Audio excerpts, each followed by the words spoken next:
अस्सलामु अलैकुम रहमतुल्लाहि व बरकातुहू। अल्हम्दुलिल्लाहिल अव्वल क़ब्ल कुल्लि अव्वल वल आखिर बाद कुल्लि आखिर वस्सलातु वस्सलामु अलन नबिय्यिल अकमल व अशहदु अल्ला इलाहा इल्लल्लाहु व अशहदु अन्न मुहम्मदन अब्दुहु व रसूलुहु। अम्मा बादु फ़अऊज़ु बिल्लाहिस समीइल अलीम मिनश शैतानिर रजीम मिन हमज़िही व नफ़्ख़िही व नफ़्सिही।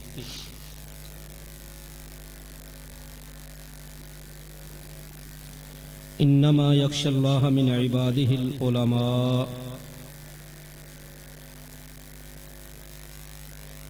अभी मुझसे पहले एक छोटा सा तालिब इल्म ये मसाजिद ये मदारिस ना होते, इस उन्वान से एक नज़म एक तराना आपको सुना रहा था। मैं उसी बच्चे की बात को आगे लेकर हम सब के फायदे के लिए और हम सब के एहसास जो इस दौर में हमें होना चाहिए, उस एहसास की गरज से चंद बातें कुरान और सुन्नत की रोशनी में आपके गोश गुजार करूंगा। क्या उस बच्चे की ये बात दुरुस्त है कि अगर ये मसाजिद और मदारस ना होते तो इस कायनात में दीन की सही तर्जुमानी करने वाले लोग ना होते? ये बात कहां तक दुरुस्त है? एक मसला अपनी जगह पर ये। दूसरा मसला, कुछ दिन पहले की बात है, रायवंड के इलाके से एक वहां के मारूफ बुजुर्ग आलिम दीन भी हैं, स्कूल टीचर भी है, वो आए मिलने के लिए यहाँ पर हमें। इस छोटे से मदरसे का उन्होंने एक बैनर लिखा हुआ पड़ा, जामिया खैरुल बशर। मुझसे उन्होंने पूछा कि ये मदरसा किसी सुन्नी मसलक का है, किन लोगों का ये मदरसा है? मैंने उसे बताया उन बुजुर्गों को कि ये जामिया मोहम्मद बिन इस्माइल अल बुखारी का एक तालिब इल्म हाफिज वहीदुज़्ज़मा उसका नाम है, ये उसने मदरसा शुरू किया है। वो बड़ा हैरान हुआ। वो जो हमारा मेहमान था वो कहने लगा, जी मुझे ये बताएं कि क्या आप लोगों ने आपके इदारे के मुदीर कारी इदरीस साकिब साहब ने उस लड़के को इजाजत दे दी कि वो जाके एक नया मदरसा शुरू कर ले? मसलकन वो बुजुर्ग अहले हदीस थे, दीन के आलिम थे, स्कूल में टीचर थे, पढ़ा लिखा बंदा हो और इस तरह का सवाल करे, बंदे को बड़ी हैरानगी होती है। मैंने उनके सामने ये बात वजाहत से उन्हें ये बताई कि मुदीरुल जामिया कारी इदरीस साकिब साहब ने इजाजत नहीं दी हाफिज वहीदुज़्ज़मा को, बल्कि खुद जाके जब उस तालिब इल्म ने बताया कि मैंने मदरसे का एक काम शुरू करना है, खुद जाके उन्होंने अपने हाथों से उस मदरसे का इफ्तिताह भी किया है। अगर आप लोगों को याद हो तो यहीं पर एक छोटा सा प्रोग्राम हुआ था, कारी साहब ने दुआ भी करवाई थी। वो बुजुर्ग बड़े हैरान हुए। हैरान इसलिए हुए कि दुनिया में अगर कोई एक बंदा कामयाब दुकान शुरू कर देता है, वो दूसरे की दुकान नहीं शुरू होने देता। अगर इस दुनिया में कोई बंदा कामयाब स्कूल शुरू कर लेता है, वो दूसरे का स्कूल नहीं बनने देता। अगर कोई बंदा इस दुनिया में कामयाब डॉक्टर क्लिनिक शुरू कर देता है, वो दूसरे डॉक्टर को दुकान नहीं बनाने देता। अगर कोई बना ले तो उसे फेल करने की, उसे नाकाम करने की कोशिश की जाती है। लेकिन दीन में ये सोच एक मुसलमान की कभी नहीं होनी चाहिए। दीन के इदारे जितने भी हों वो कम हैं, और अहले हक के इदारे ये तकसीम करना भी गलत है कि ये मोहम्मदी मस्जिद हमारी है, ये मरकजी मस्जिद हमारी है, ये मोहम्मद बिन इस्माइल मरकज हमारा है, ये मदरसा खैरुल बशर हमारा है, वो फलां का है, वो फलां का है। अहले हक के जितने इदारे हैं ना, अहले हक के, वो सारे इदारे आप लोगों के हैं। आप लोग ही उन इदारों के वरासा हैं। इसलिए कि ये इदारे चलेंगे तो अल्लाह के दीन के खिदमतगार पैदा होंगे। एक पुलिस वाले से लोग क्यों डरते हैं? एक चौकीदार, आपने सोने की दुकान, छोटा सा शहर है हमारा कच्ची कोठी, कोट राधा किशन, वहां पे एक सोने की दुकान के बाहर भी आप देखें एक गनमैन गन लेके खड़ा होता है। महीने बाद उसको तनख्वाह दी जाती है। क्यों? कि वो उस दुकान में पड़े हुए सोने की हिफाजत करता है। अच्छा, जिस बंदे के पास सोना नहीं, क़यामत वाले दिन वो बंदा जन्नत में जा सकता है। लोग बैंक बनाते हैं, बैंक के बाहर, बैंक के अंदर 4-5 सिक्योरिटी गार्ड रखते हैं। क्यों? बैंक में सरमाया पड़ा है, बैंक में सरमाया पड़ा है। अच्छा, अगर बैंक का सरमाया लुट जाए तब भी वो लोग जन्नत में जा सकते हैं। ये सारे सरमाए हैं, लेकिन एक सरमाया इस कायनात में सबसे कीमती है, वो सरमाया है हमारा ईमान। और ये ईमान कौन बचाता है? इंसान हफ्ते में गुनाह करता है, गलतियां करता है बहुत ज्यादा। ये बंदे का ईमान, एक मौलवी, एक आलिम, एक वाइज, एक खतीब, एक तकरीर करने वाला, एक तदरीस करने वाला बंदा, उसका ईमान बचाता है। इसलिए वो जगह जहां पर उलमा पढ़ते हैं, उलमा पढ़ाते हैं, उनका भी आप ख्याल किया करें, उनसे मोहब्बत किया करें, उनके लिए दुआ किया करें और अपने बच्चों को उन जगहों की जीनत बनाएं। ये लोग बहुत जरूरी है। मैं चूंकि हमारे भाई हाफिज वहीदुज़्ज़मान ने कहा मुख्तसर, मैं बड़ी सादा सी तरीके से चंद बातें आपसे करना चाहता हूं इसी हवाले से। एक तो ये बात सबसे पहली कि इदारे जितने भी हूं कम हैं। कुछ ना कुछ बच्चे यहां पे नाजरा पढ़ते हूं, नूरानी कायदा ही क्यों ना पढ़ते हूं, वो बच्चे जो जहां पे पढ़ रहे हैं वो बच्चे और जगहों पे भी पढ़ते ही हैं।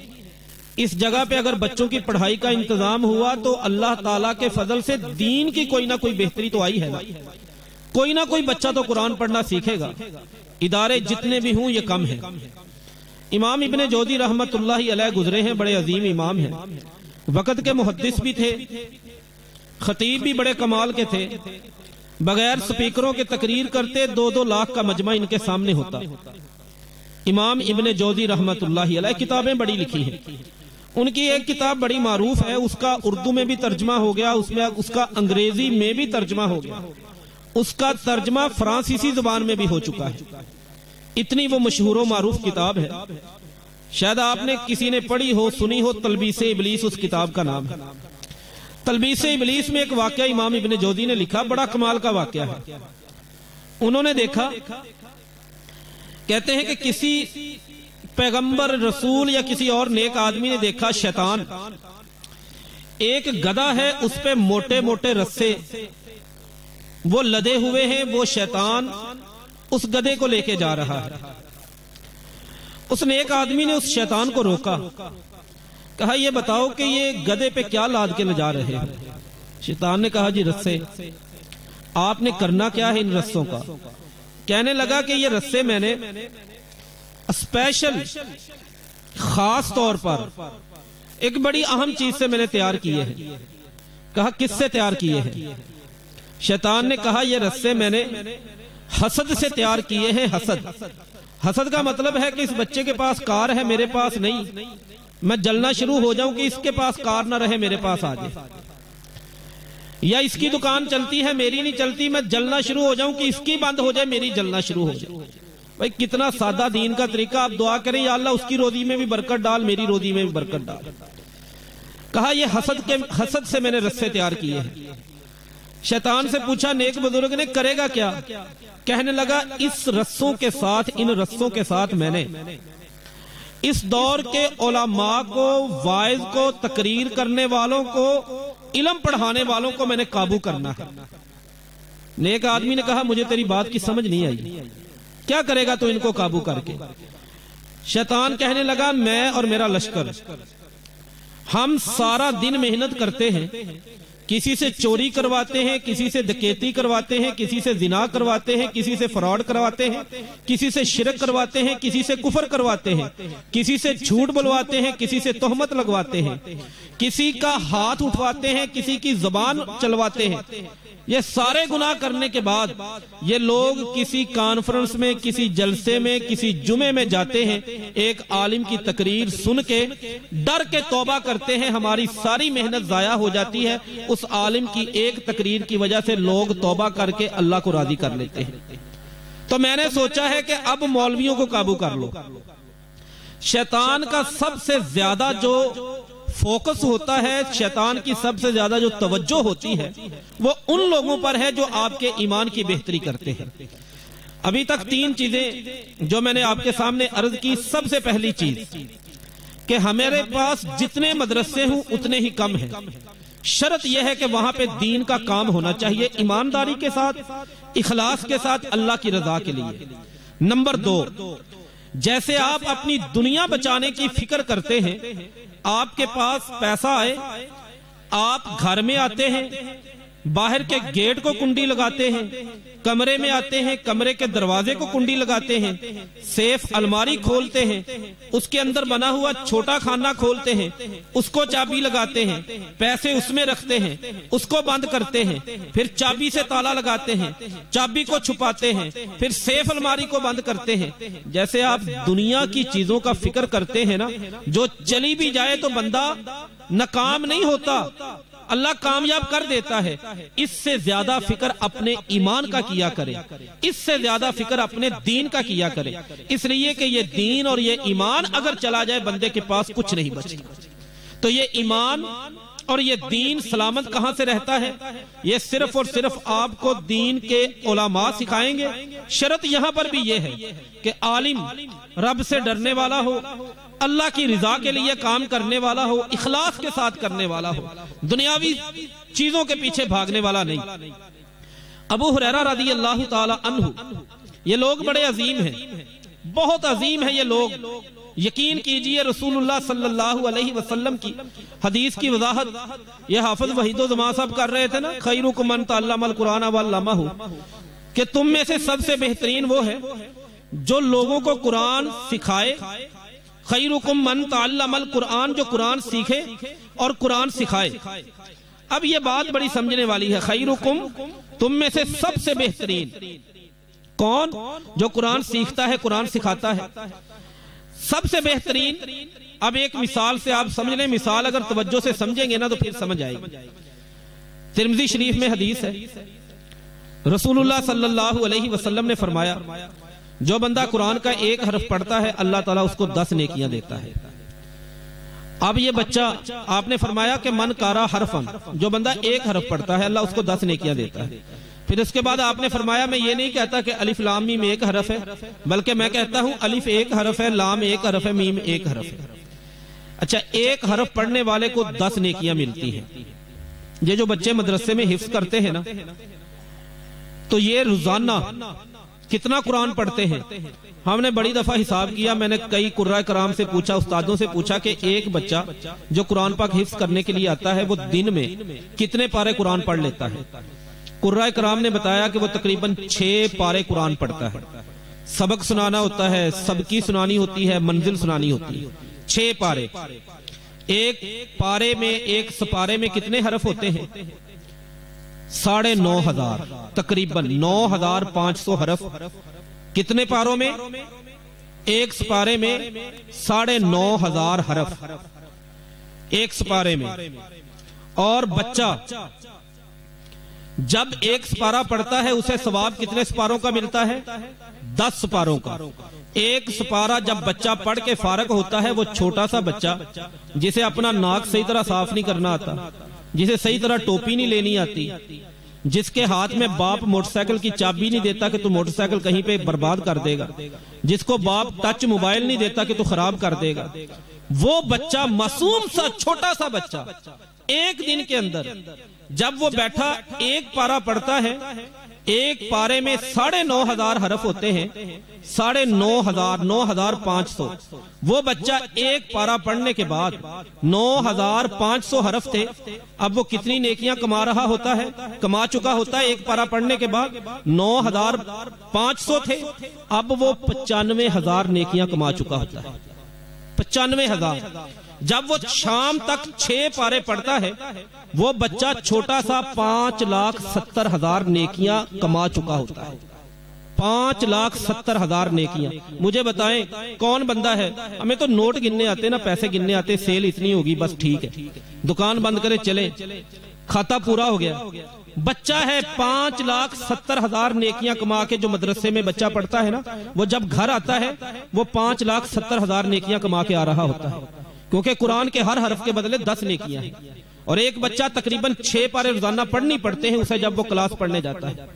तो 9500 हरफ एक पारे में, 6 पारे पढ़े, 5,70,000 नेकियां एक दिन की बनती है इस बच्चे की।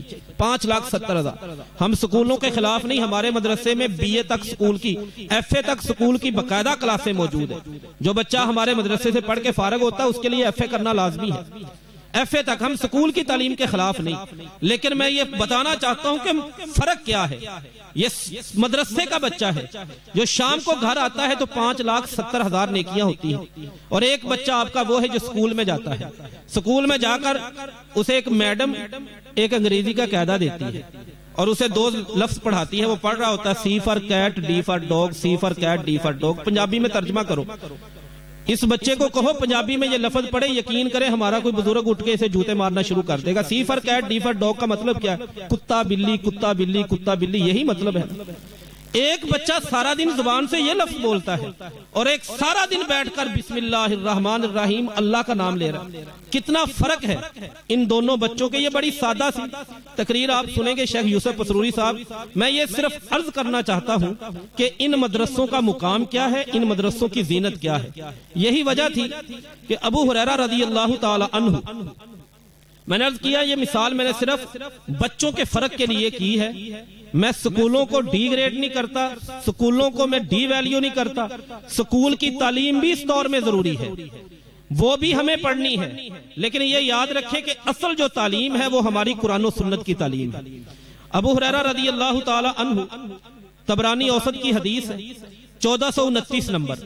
एक दिन मदीना की मार्केट से निकले, चलते चलते चौक में पहुंच गए जो सबसे बड़ा चौक था। वहां पे चौक में देखा हर बंदा अपनी अपनी दुकान खोल के सौदा बेचने में मसरूफ है। सैयदना अबू हुरैरा रज़ी अल्लाह ताला अन्हु ने शोर डाल दिया, और लोगों मा आजज़कुम, तुम इतने आजिज आ चुके हो, किस कदर तुम बेबस हो, किस कदर लाचार हो, किस कदर माजूर हो, किस कदर मजबूर हो, किस कदर तुम बेबस हो, यहाँ पे बैठे हो। लोगों ने कहा जी हमें बताएं कि हुआ क्या है। उन्होंने कहा या अहल सूक, और बाजार वालों दुकानें चलानी ठीक है, सौदा बेचना ठीक है, कमाई करनी ठीक है, लेकिन याद रखो कि तुम बड़े ही बेबस लोग हो। बड़े परेशान हुए वो लोग इनकी बात सुनकर। कहा हुआ क्या? कहने लगे ज़ाका मिरासु रसूलिल्लाहि सल्लल्लाहु अलैहि वसल्लम युक़सम व अंतुम हाहुना, वहां पे मेरे नबी की विरासत तकसीम हो रही और तुम सारे यहाँ पे बैठे हो। अब ये बात सुनी लोगों ने कहा अल्लाह के पैगंबर की विरासत, पाक पैगंबर की विरासत, और बंदा जितना अजीम होता है उसकी विरासत भी उतनी बड़ी होती है। किसी ने कई सरदार की विरासत तकसीम हो तो उसमें गाड़ियां होंगी, हमारे किसी गरीब घर की विरासत तकसीम हो तो वहां पे छोटी छोटी चीजें तकसीम होंगी। लोगों ने कहा अल्लाह के रसूल की विरासत। सब लोगों ने दुकानें छोड़ी, दौड़ लगा दी, मस्जिद नबवी में आ गए। थोड़ी देर अबू हुरैरा रज़ी अल्लाह ताला अन्हु वहीं पे उनके लिए खड़े हो गए। काम अलहुम, वो मस्जिद से वापस हुए, हीना राजाऊ, जब वापस पहुंचे कहा अबू हुरैरा ये आपसे उम्मीद नहीं थी कि आप भी ये करेंगे। अबू हुरैरा रज़ी अल्लाह ताला पूछा क्या हुआ, मैंने क्या किया तुम्हारे साथ? कहा आपने कहा वहां पे अल्लाह के नबी की विरासत तकसीम हो रही, हमने दुकानें छोड़ी, गाग छोड़े, दुकानदारी छोड़ी, हम वहां पे गए, वहां तो कोई विरासत नहीं तकसीम हो रही थी। तो अबू हुरैरा रज़ी अल्लाह ताला अन्हु ने कहा तुमने क्या देखा? कुछ देखा भी है? कहा हमने देखा है। क्या देखा? कहने लगे हमने देखा कि कुछ लोग युसल्लूना, वो नमाज पढ़ रहे थे, कुछ लोग यतज़ाकरून अल हलाल वल हराम, हलाल और हराम एक दूसरे को याद करवा रहे थे, कुछ लोगों को हमने देखा वो अल्लाह का दीन सीख रहे थे, कुछ लोगों को हमने देखा यक़राऊन अल कुरान, वो कुरान पढ़ रहे थे। अबू हुरैरा रज़ी अल्लाह ताला अन्हु ने कहा तुम बर्बाद हो जाओ, तुम्हें पता ही नहीं, ये दुकानें अल्लाह के नबी की विरासत नहीं है, यही चीजें दीन सीखना और सिखाना ये अल्लाह के नबी की विरासत है। और अल्लाह के नबी की विरासत जैसे मेरे पैगंबर सबसे अजीम है, ऐसे उनकी विरासत सबसे अजीम है। ये विरासत आपको मिलेगी तो ये आपको मस्जिदों और मदरसों में मिलेगी। इसलिए जगह अजीम है। अपने बच्चों को करवाएं, जो आप 8वीं करवाने के बाद करवाएं, 9th करवाएं, 10th करवाएं, साइंस के साथ करवाएं, आर्ट्स के साथ, साइंस के बाद करवाने के बाद उसे ICS करवा लें, उसे ICOM करवा लें, उसे FSC करवा लें, उसे BSc करवा लें, उसे आप MSc मैथ केमिस्ट्री कुछ भी करवा लें, आप उसे BCom करवाने के बाद CA करवा लें, कुछ भी करवा लें, आप उसे CSS ऑफिसर बनवा लें, जो मर्जी कर लें, लेकिन अल्लाह के लिए उस बच्ची के साथ एक ज्यादती ना करना कि उसे गुस्ल के फर्ज का पता ना हो, उस बच्चे को वजू करने का तरीका ना आता हो।